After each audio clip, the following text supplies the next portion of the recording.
I'm thinking of getting married and she wants to live here with you, Mom." His words left me stunned. First, my son announcing his intention to marry. A son who had just turned 40 this year and often lamented, even to me, about not having a girlfriend. Second, it was unusual these days for a bride to be enthusiastic about living with her mother-in-law. Until now, my son and I had shared this 2-bedroom apartment. My husband passed away from overwork before my son started elementary school. Since then, my son and I had supported each other. As a young child, he did his best to help me, even cooking dinner while I worked tirelessly day and night. Even after he grew up and started working, he stayed home, always concerned about me. He cared deeply and didn't want me to be alone and lonely. I had mixed feelings about him, and now he had announced his intention to get married. "You don't have to worry about me. Why don't you find a place where you can live as a couple without any interruptions?" I felt a pang of anxiety about living with a daughter-in-law. Before moving to this apartment, I had lived with my husband's parents in their house. It was an incredibly tough experience. My mother-in-law constantly nagged me, and my father-in-law piled on chores every day. Within a year of marriage, I collapsed and had days when I couldn't even get out of bed. My mother-in-law would try to force me up to do housework. Terrified, I finally confessed everything to my husband. He was genuinely concerned and decided we needed to leave his parents' house. "What kind of daughter-in-law are you, trying to steal our precious son? You can leave by yourself." My mother-in-law continued her tirade until the very last minute before we moved out. My husband turned his back on his parents and brought me to the apartment where we now live. That's why I couldn't agree to live with my son and his wife. No matter how friendly you try to be, your daughter-in-law is still a stranger. Living together will inevitably lead to frustrations. I knew from my bitter experience with my in-laws how hard it would be to endure such a life. With this in mind, I was hesitant to live with my daughter-in-law. Seeing my reluctance, my son decided to bring his future wife to our home. He wanted me to meet her and see what kind of person she was. "Nice to meet you. I hope we can get along." She was 20 years old, much younger than my son. She was a very quiet girl, nervously keeping her eyes cast down. I couldn't help but wonder how such a young girl had met my son and decided to marry him. I couldn't stop wondering. Seeing my confused expression, my son, with a bashful smile, began to explain how they met. He's an instructor at a driving school, and she was one of his students. Most instructors there are pretty strict, but he was really kind, and before I knew it, I fell for him, she shyly explained. My son turned beet red. At first, I was surprised, but seeing the happiness on my son's face, I felt like crying. Finally, a woman had appeared who could support my son. "You say you want to live with us. Are you really sure? If you need financial help, I can assist. Fortunately, I have some savings. If it can support my son and your happiness, I want to help as much as possible." I proposed this sincerely, but she shook her head vigorously. "If you're okay with it, I really want to live together. I want to help out to repay you for all the hard work you've done." What a kind-hearted girl she was. Not only did she care for my son, but she also cared about me, her future mother-in-law. I was both surprised and touched. With her, I thought maybe we could make it work living under the same roof. Before I knew it, I found myself nodding in agreement. And so, my son and she got married, and we all started living together in our apartment. But the new bride turned out to be a surprising character. Just a week into our shared living, I began to feel a sense of unease. "Mother-in-law, let me do all the housework. You take it easy." I had thought she would continue to work even after we lived together, but apparently she hadn't been working even before the marriage, and there was no sign of her getting a job. She did do the housework, but the laundry was sloppy, and frankly, her cooking was not so great. But I felt if I said anything, she might take me as a nagging, difficult mother-in-law, so I chose to bear with it. Wanting to lighten her load a little, I said, "Thank you for always cooking. Let me handle dinner today. Why don't you take a break?" But she refused flatly. "No, I'll do it. Please don't take my work away from me." She stubbornly refused, and from the moment we decided to live together, I found myself unable to step into my own kitchen. Even when I tried to help with cleaning or vacuuming, she would snatch the tasks away with a slightly irritated look on her face. "Listen, mother-in-law, I've already told you it's my job. Please just stay out of it." Her attitude had changed drastically from when we first met after the wedding, leaving me bewildered. With my son working tirelessly to provide for his wife and me, taking on a part-time night job alongside his full-time day job, he often came home late. This left her and me alone in the house for long periods. She complained about almost everything I did, causing me to retreat more into my bedroom. Whenever I emerged for something as simple as using the restroom, I find her casually lounging in the living room, watching TV. I felt increasingly uncomfortable in my own home, often sighing quietly to myself. But that wasn't all. At one point, my son said something that completely surprised me. "Mom, don't you think you're making her work a little too hard? It's not fair to make her do all the housework." "What?" I exclaimed in surprise, my voice involuntarily rising. My son looked at me with a grimace, as though I were the villain. Despite my insistence on doing nothing, she had been portraying herself as the victim and complaining to my son. "I'm not making her do anything. She said she would handle all the housework." "Well, she's your daughter-in-law. Clearly, she's trying to show respect to you. You should appreciate that more. It's not fair to her. She's so young." I was perplexed by my son's reasoning that her youth warranted sympathy, and truthfully, I was hurt that he wouldn't believe my perspective. Since then, I had to be constantly vigilant around her. However, she consistently misinterpreted my intentions, leaving me perpetually troubled and distressed. Still, I would occasionally try to reach out. "Thank you for everything you do. I'll take care of things around the house today. Why don't you go out and relax?" But her responses were always dismissive. "Are you suggesting I'm a burden when I'm home? I'll have dinner with my husband, so you should eat first, mother-in-law." Unbeknownst to my son, who often returned late from work, I found myself eating alone in my bedroom.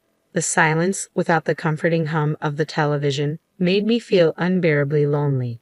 From the living room, I could hear her laughter echoing through the apartment as she enjoyed her TV show.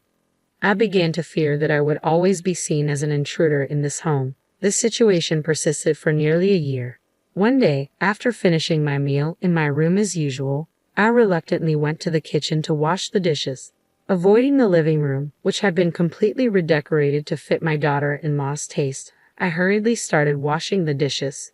Suddenly, I noticed my daughter-in-law lying on the sofa, slowly getting up. "Excuse me, could you stop it already?" Her first words left me speechless. Confused, I turned to face her as she glared at me. "Don't pretend you don't know," she snapped. "Your late husband built this apartment, right? I found out while cleaning your room the other day. You must have significant savings from the rental income. Why are you letting my husband work while you sit around at home?" Indeed, this apartment, where 8 families, including ours, reside, was built by my late husband for our family's future. He was a successful businessman who made the brave decision to create a separate living space for us, away from his parents. Losing my mother early in life, and with my father happily settled with his second wife, my husband became my sole pillar of support. "Even if something happens to me, I won't let you struggle," he assured me. He constructed this apartment to ensure I could lead a stable life indefinitely. With tenants, it provides a steady income. Yet our son works because he desires independence. Now married, he strives to support his family independently. Unfortunately, it seems his wife misunderstands, blaming me for any struggles he faces because of my presence. The words of my daughter-in-law persisted. Eventually, mothers who can't let go of their children become completely dependent on them financially, right? Frankly, it's annoying. An unemployed person living on a pension like you is holding us back. If you really care about your son, please leave this apartment. I couldn't comprehend what my daughter-in-law was saying at all. After all, wasn't it her idea for us to live together? I couldn't recall ever clinging to my son. "If you find it difficult to say, I'll talk to him directly. This apartment and the inheritance from your late husband belong to him, so I'm sure he'll arrange for you to move to a good nursing home." Ignoring my confrontational daughter-in-law for a moment, I finished washing the dishes. Then, there was one thing I needed to clarify. "Listen, you seem to be mistaken about something, but the landlord of this place is not my son." "Ha!" Her voice carried a hint of confusion, prompting me to sigh inwardly as I continued. "Listen carefully. I appreciate you cleaning my room, but did you go through my belongings without permission?" The property deed for the apartment was tucked away in the back of the drawer. My daughter-in-law's shoulders trembled. Regardless of family ties, rifling through someone's possessions is a serious breach of privacy. You're in the wrong for hiding something that rightfully belongs to him. Why do you have it? Well, because I'm the owner. That's a lie. He told me he was the owner. To silence my daughter-in-law, I showed her the apartment deed. Look, my name is on it. It's not his. She was left speechless. At that moment, my son returned home, sensing the tension in the air and looking concerned.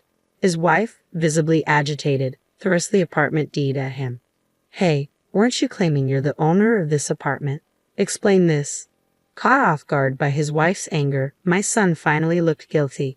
He replied, I'm sorry. I just wanted to impress you a little. I wanted to hear you say, wow. It appeared he had told a small lie in hopes of earning praise from his wife. In reality, the apartment would indeed be his once I passed away, so he wasn't entirely wrong. We've been patient until now, haven't we? Let's transfer ownership to you and find a nursing home for your mother. That way, everyone will be happy, don't you think? Nursing home. Our son tried to object, but his wife's determination was relentless. We've struggled through living together when we didn't even want to. Don't we deserve some reward now? I realized it then. She had never truly wanted to live with me. Perhaps she could try to flatter me initially, to make a good impression, but in the end, she found me too burdensome. My son appeared torn for a moment, caught between his wife and me, before finally turning to address me. Mom, I'm sorry. I'll find you a good nursing home, I promise. I won't let you suffer. So could you transfer the ownership of this apartment to me? It was clear my son had chosen to side with his wife. Well, perhaps it was inevitable. A husband should prioritize his wife. Yet I had endured much over the past year too. I had no intention of quietly accepting a move to a nursing home. Very well. I'll transfer the ownership of this apartment to you. You can do as you wish, but I will choose my new place myself. With those words, I retreated to my bedroom. On the other side of the door, I could hear my daughter-in-law's triumphant voice. We did it. Now we'll finally be owners of this apartment. My son's voice echoed her excitement. I felt the foundation of the hard work I had shared with my son crumble like a house of cards, but I couldn't afford to be disheartened. I began to plan my next steps. Several days later, true to my word, I transferred ownership of the apartment to my son and swiftly made arrangements to move out. I kept my new residence a secret. Mom, thank you so much. I'll make you proud from now on. Thank you, Mom. We're going to build a happy life together. My son and his wife waved me off cheerfully as I bid them farewell with a forced smile. I settled into a condominium with nursing care services, fulfilling a dream my late husband and I had cherished, a home with views of both mountains and sea. The spacious, serene environment, free from the creaking floors of the old apartment, seemed to bring peace to my soul. Suddenly, my mobile phone rang. It was my son. His voice, filled with anger, reached my ears as I answered. Mom, what's going on? The apartment has a severe termite infestation. They're saying it needs to be completely rebuilt. Just as I suspected, a few months before I moved out, termites had been discovered during a building inspection. The aging structure had prompted me to consider rebuilding, but with my son's busy schedule and no opportunity to discuss it, I had handled it myself. I had informed the other tenants ahead of time, and they had agreed to relocate without issue. Despite the mass exodus, my son and daughter-in-law seemed unaware of the urgency of the situation. The apartment is yours now, isn't it? Whether you rebuild it or demolish it, it's up to you. What? Both options are incredibly expensive. I can't afford it. Can't you contribute a little? Absolutely not. This discussion is closed. Truthfully, I had a substantial sum of money, savings from investing my late husband's inheritance, totaling $1 million. Originally intended for my son's future, my feelings had shifted. That's why I could use it openly as a down payment for this condominium. My daughter-in-law interjected on the phone. Why hasn't your son inherited a single cent from his father's estate? This isn't fair. That's not what we agreed on. Before my husband passed away, he left me a will bequeathing all his property to me. He had been concerned about his parents' greed and their potential influence over our son, his grandson. Thankfully, I had severed all ties with my in-laws after we parted ways. Afterward, my son spent all his savings on demolishing the apartment. His plan was to sell the land once cleared, but it turned out the property was leased from a third party, and per the agreement, it had to be returned after demolition. With his hopes of profiting dashed, the couple found themselves financially destitute. To maintain her preferred lifestyle, my son's wife refused to compromise, leading him to work tirelessly day and night. I changed my phone number to avoid their calls, yet somehow they discovered my address, sending me letters every month. I discarded them unread. I cherished my peaceful, solitary life too much to let anyone disrupt it. Outside my window, the azure sea and lush trees basked in sunlight. Beside my bed, my late husband's portrait smiled at me. You could help him, you know. I'm not so sure about his wife, though. His words felt directed at me, urging me to reconsider. 3.5